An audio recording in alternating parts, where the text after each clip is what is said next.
বিশ্বকাপে যদি টাইগাররা দিতে পারেন নিজেদের সর্বোচ্চটা, তাহলে এই আসর থেকে বিসিবি আয় করতে পারবে 31 কোটি টাকারও বেশি। টুর্নামেন্টে অংশ নিয়ে ইতোমধ্যেই প্রায় 2,64,00,000 টাকার প্রাইজ মানি নিশ্চিত করে ফেলেছে বাংলাদেশ। তবে বলাই বাহুল্য, টুর্নামেন্ট শেষে এর চেয়েও বেশি অঙ্কের প্রাইজ মানির সুযোগ বাংলাদেশের সামনে। বিভিন্ন ক্যাটাগরিতে মোটা অঙ্কের প্রাইজ মানি যে বাংলাদেশ পাবে সেটাও প্রায় সুনিশ্চিত। বিশ্বকাপে বাংলাদেশ কতগুলো ম্যাচ জিতলে কত টাকা পাবে? খেলার সময় যা খুশি খেতে অর্ডার প্লিজ। সেই হিসেবগুলো মিলিয়ে নেওয়া যাক একে একে। টি-20 বিশ্বকাপের নবম আসরে রেকর্ড সর্বোচ্চ প্রাইজ মানি প্রায় 132 কোটি টাকা। সবগুলো দলেরই লক্ষ্য থাকবে সেখান থেকে সর্বোচ্চটা আদায় করে নেওয়া। শান্তদের লক্ষ্যও সেই একই। টুর্নামেন্টে বাংলাদেশ একটা ম্যাচ না জিতলেও পাবে 2,64,00,000 টাকা। তবে ম্যাচ জিততে শুরু করলেই বাড়তে থাকবে পুরস্কারের অঙ্ক। গ্রুপ পর্ব ও সুপার 8-এর প্রতিটি ম্যাচ জয়ের জন্য আলাদা প্রাইজ মানি প্রায় 36,56,000 টাকা। এছাড়া প্রতিটি ধাপ পার করার সাথে সাথে বাড়বে প্রাইজ মানির অঙ্ক।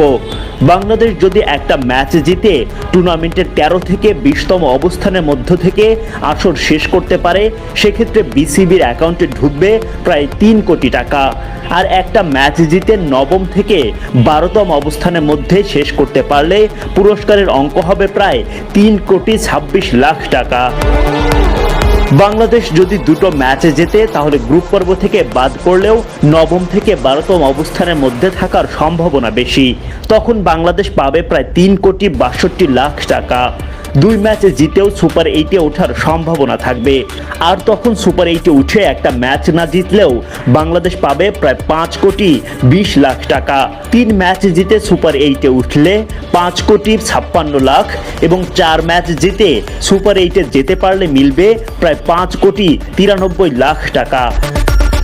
মোট 5 ম্যাচ জিতে সুপার 8 থেকে বাদ পড়লেও শান্ত বাহিনী পাবে প্রায় 6,30,00,000 টাকা। আর একই পরিমাণ ম্যাচ জিতে সেমিফাইনাল পর্যন্ত যেতে পারলে টাকার অঙ্ক হবে প্রায় দ্বিগুণ, প্রায় 11,03,00,000 টাকা। 6 ম্যাচ জিতে সেমিফাইনাল পর্যন্ত গেলে পাওয়া যাবে প্রায় 11,40,00,000 টাকা। এছাড়া অপরাজিত থেকে সুপার 8 পার করে সেমিফাইনালে যেতে পারলে পাওয়া যাবে প্রায় 11,76,00,000 টাকা। কোনোভাবে টাইগাররা যদি করতে পারে বাজিমাত, অপরাজিত থেকে উঠে যায় ফাইনালে, তাহলে মিলবে প্রায় 17,52,00,000 টাকা। আর যদি সব হিসাব উল্টে পাল্টে বাংলাদেশ হয়ে যায় অপরাজিত চ্যাম্পিয়ন, তাহলে তো টাকার বন্যা। শুধু সেমিফাইনালে খেলা নয়, ট্রফি জেতার উদ্দেশ্য নিয়ে বিশ্বকাপে খেলবে বাংলাদেশ। এর আগে দলের অনেক ক্রিকেটারদের আমেরিকাতে খেলার অভিজ্ঞতা না থাকলেও দ্রুত কন্ডিশনের সঙ্গে মানিয়ে নিতে চান বলে জানান সৌম্য সরকার। বিশ্বকাপে নাজমুল হোসেন শান্তের নেতৃত্বে ভালো করবে দল। সাকিব, মাহমুদুল্লাহ রিয়াদের অভিজ্ঞতা কাজে লাগিয়ে ভালো ফলাফল করার আশা এই ওপেনারের। বিসিবিকে দেয়া এক সাক্ষাৎকারে এসব কথা বলেন এই ব্যাটসম্যান। বিশ্বকাপের মিশনে নামার আগে শুরুটা একদম ভালো হয়নি বাংলাদেশের। মাত্র কয়েক বছর আগে ক্রিকেটে পা পড়া যুক্তরাষ্ট্রের কাছে সিরিজ হেরেছে দল। এছাড়া ওয়ার্ম আপ ম্যাচে ভারতের কাছেও হেরেছে বড় ব্যবধানে। ব্যাট হাতে বিশ্বকাপের আগে শুরুটা মোটেই ভালো করতে পারেনি বাংলাদেশের টপ অর্ডার ব্যাটাররা। ব্যর্থতার বৃত্তেই ঘুরপাক খাচ্ছেন লিটন দাস, সৌম্য সরকার, নাজমুল হোসেন শান্তরা। ভারতের বিপক্ষে ওয়ার্ম আপ ম্যাচে রানের খাতা খুলতেই পারেননি সৌম্য। তবে শুরুটা ভালো না হলেও বিশ্বকাপের ম্যাচে ভালো করার প্রত্যাশা এই ওপেনারের। এর আগে আমেরিকাতে খেলার অভিজ্ঞতা না থাকলেও দ্রুত কন্ডিশনের সঙ্গে মানিয়ে নিতে চান এই ওপেনার। চেষ্টা করবো 2024 সালটা যেন আমার জন্য একটা স্মরণীয় কিছু করতে পারি এবং আমার পাশাপাশি টিমকেও এরকম ভালো একটা জায়গা পজিশনে নিয়ে যে ভালো কিছু একটা উপহার দিতে পারি। আমাদের আমেরিকাতেও সবার ওই রকম ভাবে অভিজ্ঞতা নাই, সো যত দ্রুত আমরা সেই জায়গাতে কপ আপ করতে পারবো এটা আমাদের সবার জন্য ভালো হবে। ক্যাপ্টেন হিসেবে শান্তর এটাই প্রথম বৈশ্বিক আসর। দলের সঙ্গে নিজের পারফরমেন্সের চাপটাও সামলাতে হবে এই ব্যাটারকে। তবে শান্তের নেতৃত্বে বিশ্বকাপে দল ভালো করবে বলে আশাবাদী সৌম্য সরকার। শান্ত নিউ ক্যাপ্টেন্সির মধ্য দিয়ে একটা নতুন কিছু বাংলাদেশকে উপহার দেবে। সাকিব এবং মাহমুদুল্লাহ রিয়াদের অভিজ্ঞতা দলে ইতিবাচক মনোভাব এনে দেয় বলে মন্তব্য সৌম্যের।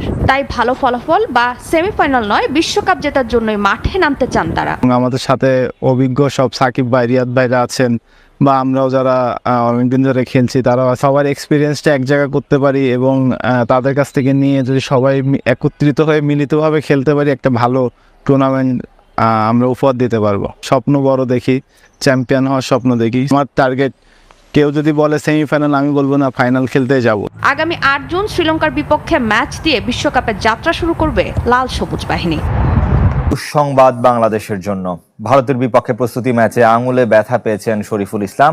পুরো বিশ্বকাপ না হলেও প্রথম কয়েকটা ম্যাচ খেলা অনিশ্চিত বাংলাদেশ পেসারের। যদিও যুক্তরাষ্ট্রের চিকিৎসা ব্যবস্থায় আশাবাদী দল। দুঃসহ এক ম্যাচ শেষে দুঃসংবাদ সঙ্গী করে মাঠ ছাড়ল বাংলাদেশ দল।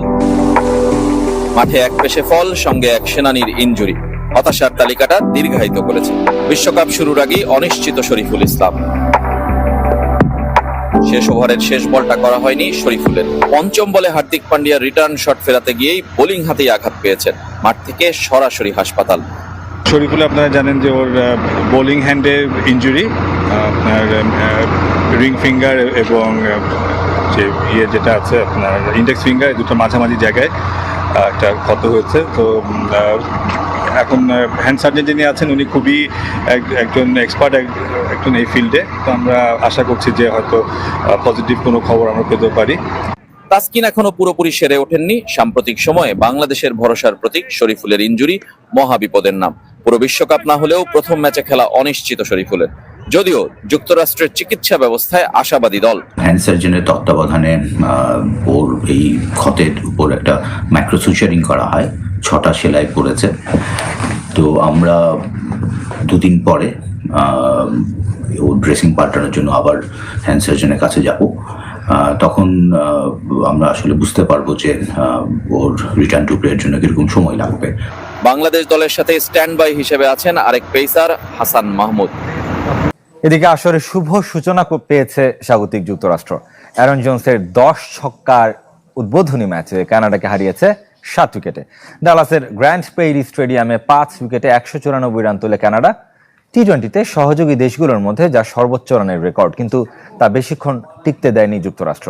14 বল এবং 7 উইকেট হাতে রেখে নিশ্চিত করে নাজমুল হোসেন শান্ত যেই কোনো সময় রানে ফিরতে পারেন বললেন বিসিবি প্রধান নাজমুল হোসেন পাপন। তার উপর আছে পুরা ভরসা পাপনের। লিটন, সৌম্য সরকার তারা একদিন খেলে দিলেই হবে, কিন্তু সেই দিনটা কবে সেটা নিজেও জানেন না বোর্ড প্রধান নাজমুল হোসেন পাপন। তো বাংলাদেশের এমন ব্যাটিং পারফরমেন্সে অবশ্যই প্রশ্ন উঠতেই পারে। তো বাংলাদেশের দলকে নিয়ে আপনার কোনো প্রশ্ন থাকলে অবশ্যই কমেন্টে জানাতে পারেন। বাংলাদেশ দল এবারের বিশ্বকাপের প্রথম ম্যাচটি খেলবেন শ্রীলঙ্কার বিপক্ষে। তো শ্রীলঙ্কার বিপক্ষে ম্যাচটির আগে আমরা একটি বড় দুঃসংবাদ পেয়েছি। আমাদের দলের মেইন স্টেক বোলার শরীফুল এবং তাসকিন, তাদের দুজনকেই কিন্তু আমরা খুবই মিস করব। এটা আমাদের জন্য খুবই একটি দুঃখের ব্যাপার, কেননা আমাদের দলের যে পরিস্থিতি বর্তমানে খুবই খারাপ। এর মধ্যে আবারও এরকম একটা দুঃসংবাদ অবশ্যই বাংলাদেশ দলকে খুবই ভুগতে হবে, কেননা শরীফুল, তাসকিন বাংলাদেশের বর্তমানের মেন স্টেক বোলার। তো অবশ্যই আপনার মতামত কমেন্টে জানাতে পারেন যে শরীফুল এবং তাসকিনকে বাংলাদেশ দল কতটা মিস করবে।